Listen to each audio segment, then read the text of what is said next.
Olá, bom dia, graça e paz. Chegamos a Atos capítulo 4, porque às vezes a gente tem um entendimento de que se nós fizermos a vontade de Deus e agradarmos Deus em tudo, nós não vamos ter problemas com nada. E muitas vezes acontece exatamente o contrário. Pedro e João, eles vão comparecer perante o Sinédrio, uma das autoridades daquela época, principalmente a autoridade do povo judeu, exatamente por causa do bem e do milagre que tinha sido feito a um homem através do nome de Jesus. E eles são inquiridos, eles são informados, e o Sinédrio quer saber em nome de quem e com a autoridade de quem eles fizeram aquela cura, né? E é interessante, às vezes por fazer a vontade de Deus, às vezes por seguir o plano de Deus, muitas vezes as coisas não saem como a gente pensa. Nós somos perseguidos, nós somos muitas vezes mal compreendidos, acusados injustamente, né? E muitas vezes nós ficamos atônitos sem entender o que está acontecendo. É interessante aqui que Pedro e João, eles não ficam perplexos, né? Eles vão exatamente diante das autoridades reafirmar a palavra de Deus, reafirmar o plano de Deus e dizer que aqueles a quem eles tinham entregado aos romanos para ser crucificado, Deus o havia ressuscitado dentre os mortos e feito ele Senhor de vivos e de mortos. Jesus hoje é Senhor de vivos e de mortos. E eles ficam atônitos, né, as autoridades do povo, sabendo que aqueles homens eram galileus, iletrados, e rebatendo com autoridade as autoridades, eles ficam meio que perplexos, né? Então, eles vão se juntar e vão ameaçá-los para que eles não preguem mais naquele nome, para que eles não façam mais benevolência naquele nome. E muitas vezes Satanás tenta nos trancar e nos fechar a ponto de que a gente não faça mais nada em prol do reino de Deus. Mas é interessante o que Pedro diz aqui. Olha, versículo 18. Chamando-os, disseram que absolutamente não falassem nem ensinassem no nome de Jesus. Olha, não pode falar mais nada no nome de Jesus, não pode ensinar mais nada no nome de Jesus, não pode fazer mais nada no nome de Jesus. Pelo que isso ainda não baixou, vamos dizer assim, o ânimo dos discípulos. Eles estavam felizes, irmãos, cheios do Espírito Santo, amém? Cheios de graça, de favor. Eles estavam felizes por estarem sofrendo. E Pedro respondeu no versículo 19, né? E disseram: julgais vós se é justo diante de Deus, ouvi-vos ante as vós, do que a Deus, porque não podemos deixar de falar o que temos visto e ouvido. Amém?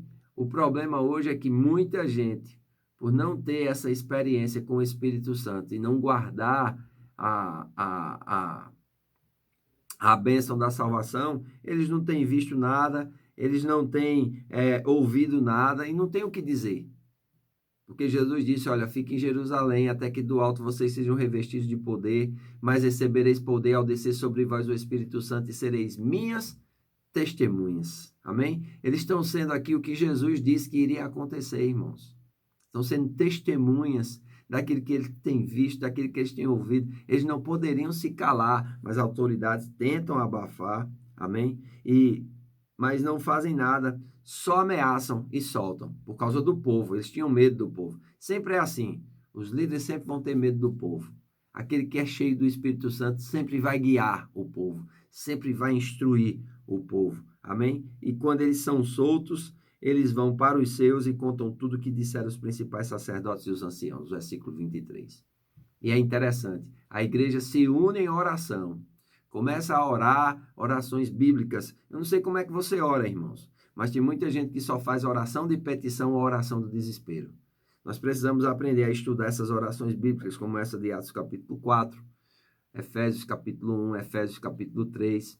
Orações que movem a mão de Deus. Eles começam a relatar, né, a palavra, eles começam a unânimes erguer a voz a Deus, irmãos, e eles não pedem para que pare a perseguição, mas eles pedem que Deus dê a ele mais ousadia, e enquanto eles vão anunciando a palavra, Deus estenda a mão, o seu poder, para fazer sinais, prodígios e maravilhas em nome de Jesus. E quando a oração acaba, aquele lugar treme, irmãos. E louvado seja Deus, amém? Diz que eles, tendo orado, moveu-se o lugar em que estavam reunidos, todos foram cheios do Espírito Santo e anunciavam com ousadia a palavra de Deus. Olha, uma outra vez que eles são cheios do Espírito Santo. Porque o enchimento do Espírito Santo não é uma única vez. Amém? O falar em línguas não é uma única vez. O congregar não é uma única vez. O ensinar, o pregar não é uma única vez. É sempre, é pro resto das nossas vidas. Precisamos estar nos enchendo e enchendo e enchendo e enchendo e enchendo até transbordar do Espírito Santo. O apóstolo Paulo, escrevendo aos Efésios, diz: enchei-vos do Espírito. Enchei-vos é um ato contínuo de estar se enchendo. É como uma caixa d'água, amém? Que tem uma entrada pequena e uma saída grande. Mas aquela entrada pequena, ela está constantemente depositando água, depositando água, depositando água. A saída grande somente quando necessário. E nós precisamos estar nos enchendo e nos enchendo e nos enchendo do Espírito. E isso faz quando nós temos comunhão com a palavra, isso faz quando nós praticamos a palavra, isso faz quando nós nos submetemos a Deus e uns aos outros. Então é interessante isso. Com ousadia, eles anunciavam a palavra de Deus. Versículo 32 diz que um era o coração e a alma dos que criam. Ninguém dizia que coisa alguma possuía, era sua própria, mas todas as coisas lhe eram comuns. Os apóstolos davam com grande poder testemunho da ressurreição do Senhor Jesus Cristo. E em todos eles havia abundante graça. Eles davam testemunho com o poder da ressurreição e entre eles havia abundante graça. Isso é um fruto de estar cheio do Espírito Santo. Amém?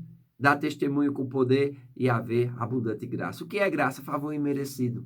Graça é uma capacitação sobrenatural sobre aquele que crê, que faz com que ele faça aquilo que é impossível fazer naturalmente falando. Amém? Então diz que entre eles não haviam necessitado algum, porque todos os que possuíam herdade ou casa vendendo, traziam o preço que fora vendido, depositavam aos pés dos apóstolos e repartia cada um segundo a necessidade que cada um tinha. Amém?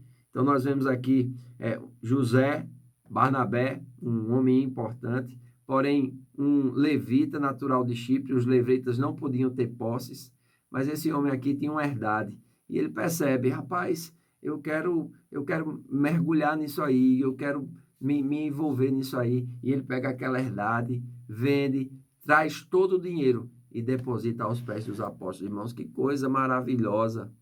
Amém? E nós vamos ver que existia essa graça na igreja, de ter tudo em comum, de estar cheio do Espírito Santo, de haver graça abundante sobre eles, de um cuidar dos outros, de um instruir os outros. Irmãos, estar cheio do Espírito é isso. Você está envolvido com as coisas de Deus. Você está comprometido com as coisas de Deus.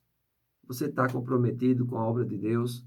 Se você não tiver, talvez você precise se encher do Espírito Santo para que venha esse desejo, esse fogo que arda no seu coração e você possa ser um ministro de socorro, como nós estamos aprendendo ali na igreja. Amém?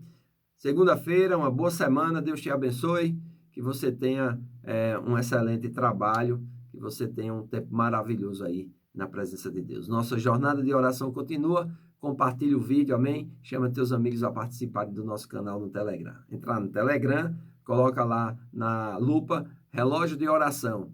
Entra lá e clica em entrar e participar de todos os vídeos dessa jornada que está apenas no seu início. Que Deus abençoe vocês ricamente. Um grande abraço em nome de Jesus. Bom trabalho.